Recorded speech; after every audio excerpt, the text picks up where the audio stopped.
उत्तराखंड के चमोली के थराली में बादल फटने से पानी के साथ मलबा भी नीचे आया, जिसमें कई घर दबे होने की बात सामने आ रही है। एक 20 साल की लड़की और एक बुजुर्ग मलबे में दबे होने की आशंका जताई गई है। किस तरीके से वहां पर एसडीआरएफ की टीम पहुंचकर राहत बचाव का कार्य कर रही है, किस तरीके से मलबा हटाने का काम किया जा रहा है, इसी पर बात करने के लिए हमारे साथ एसडीआरएफ के जो इंस्पेक्टर हैं प्रमोद रावत जी, वो मौजूद हैं। प्रमोद जी, किस तरीके से चमोली के अंदर राहत बचाव का कार्य किया जा रहा है, किस तरीके से आपकी टीमें वहां पर पहुंच करके जो मलबा है उसे हटाने का काम कर रही हैं? जी, उत्तराखंड में जैसे कि आपको जानकारी है, मानसून जो है अपने चरम पर है और बहुत घटनाएं ऐसी हो रही हैं जिसमें अतिवृष्टि के कारण नुकसान हो रहा है। ये देर रात की घटना है। थराली में मलबा आने की सूचना है। क्लाउड बस्ट की इनिशियल सूचना थी हमारे पास, पर वहाँ पर 2-3 लोकेशन हैं जहाँ पर ऐसी चीज़ें हुई हैं। एक ग्राम सगवाड़ा है जिसमें एक 20 वर्ष की बच्ची है जिसका दबे होने की सूचना है, और उसके बाजू में ही एक दूसरा गांव है, उसमें भी एक 60 से 65 वर्ष के व्यक्ति के मिसिंग होने की सूचना है। किस तरीके से जो मलबा है वो नीचे आया? बताया ये भी जा रहा है कि बादल फटने की वजह से पानी के साथ साथ मलबा भी नीचे आया और कई घर जो मलबे में हैं वो दब गए हैं। जिस तरीके से आप बता रहे हैं कि एक 20 वर्षीय युवती है वो भी मलबे के नीचे दबी हुई है, एक बुजुर्ग हैं वो भी लापता है और उम्मीद जताई जा रही है कि वो भी मलबे के नीचे दबे हैं। तो किस तरीके से वहाँ पर टीमें काम कर रही हैं? जो मलबा हटाने का काम है वो किस तरीके से किया जा रहा है? अच्छा, देखिए, इसमें हमारी 2 टीम्स हैं जो मूवमेंट में हैं, एंड संभवतः एक टीम वहाँ पर अभी घटनास्थल पर पहुँच भी गई है। पीछे से बैकअप टीमें भेजी जाती हैं। दरअसल क्लाउड बस्ट के सीन में मलबे में शवों को तत्काल बाहर निकालना एक चैलेंजिंग हो जाता है एक रेस्क्यू फोर्स के लिए भी। तो जो भी पायनियर इक्विपमेंट्स हैं और जो भी एडवांस टेक्नोलॉजी हमारे पास उपलब्ध रहती है, तो उसकी मदद से हम विक्टिम तक अप्रोच करते हैं। तो हमारी कोशिश रहेगी कि हम विक्टिम को लाइव रिकवर करना ही हमारा मकसद रहता है। उसी के लिए हम अपना प्रयास कर रहे हैं। तो सब मेरी अभी बात हुई है, घटनास्थल पर एक टीम तो पहुंची है, दूसरी टीम पीछे से अप्रोच कर रही है। लेकिन जिस तरीके से मौसम की मार साफ देखने को मिल रही है, जगह जगह लैंडस्लाइड हुए हैं जिसकी वजह से जो मार्ग है वो भी पूरी तरीके से बंद हो चुका है, जेसीबी लगी हुई है, जो मलबा गिरा हुआ है सड़क पर उसको हटाने का काम किया जा रहा है। आप भी इसी वजह से फंसे हुए हैं, हम भी फंसे हैं। तो क्या लग रहा है कब तक ये मार्ग जो है वो क्लियर हो जाएगा और जल्द से जल्द जो टीमें हैं वो वहाँ पर पहुँचेंगी? देखिए, ऐसा बहुत जगह में ऐसा मेरे को भी देखने को लगा कि जो स्लाइडिंग जोन नहीं रहे हैं पहले से, वहाँ पर भी मलबा आया है। तो ये हिमालयन रीजन में ऐसा देखने को मिलता है, जब बहुत बारिश होती है तो ऐसा स्लाइडिंग होना एक स्वाभाविक है।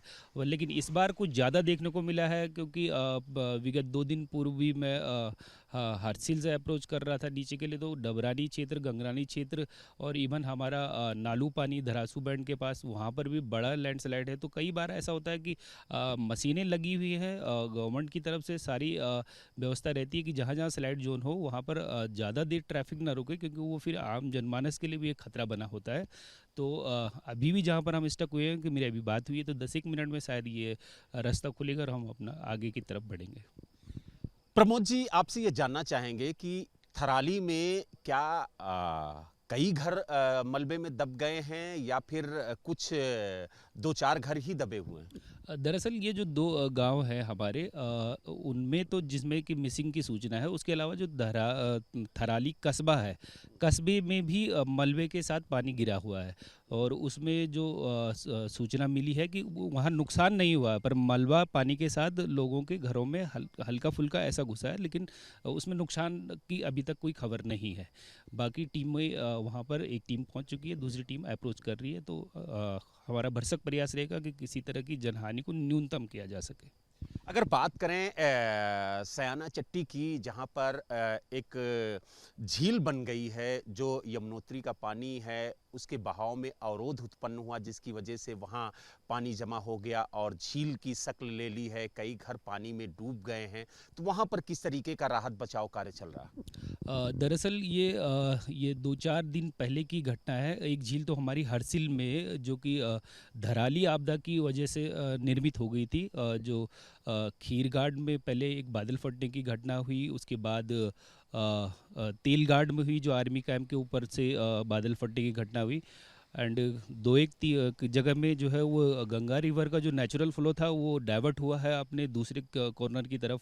अ, फिर अचानक से ये खबर आई कि आपका यमुनोत्री मार्ग पर जो यमुना नदी में भी इस तरह का झील बनने की खबर है। तो उसमें डिस्ट्रिक्ट एडमिनिस्ट्रेशन, शासन प्रशासन और हमारा खासकर जो रेस्क्यू पॉइंट ऑफ व्यू से मैं बोलूँ तो हमारी जो टीमें ये यमुनोत्री वैली में जितनी भी टीमों का डिप्लॉयमेंट है वो सभी लोग मिलजुल कर वहाँ पर एक प्रयास कर रहे थे कि झील का पानी किसी तरह कम किया जाए। एंड श्याना चट्टी में जो रिहायशी इलाका है वहाँ से लोगों का इवैक्यूएशन किया गया ताकि किसी प्रकार का जान माल का नुकसान न हो।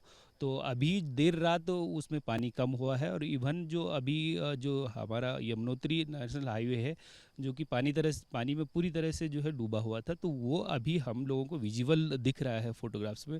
और अभी अप्रोच करके देखते हैं कि कितना जल्दी वहाँ पर रोड आगे खुल पाता है। तो यानी उम्मीद जताई जा सकती है कि लगातार प्रयास जारी है कि जो झील बन चुकी है उसको जल्द से जल्द कम किया जाए। वहाँ पर जो पानी का कहा जाए निकासी है उसके लिए लगातार प्रयास किया जा रहा है, पानी को डिस्चार्ज करने की कोशिश की जा रही है और उम्मीद है जल्द ही कामयाबी मिल जाएगी।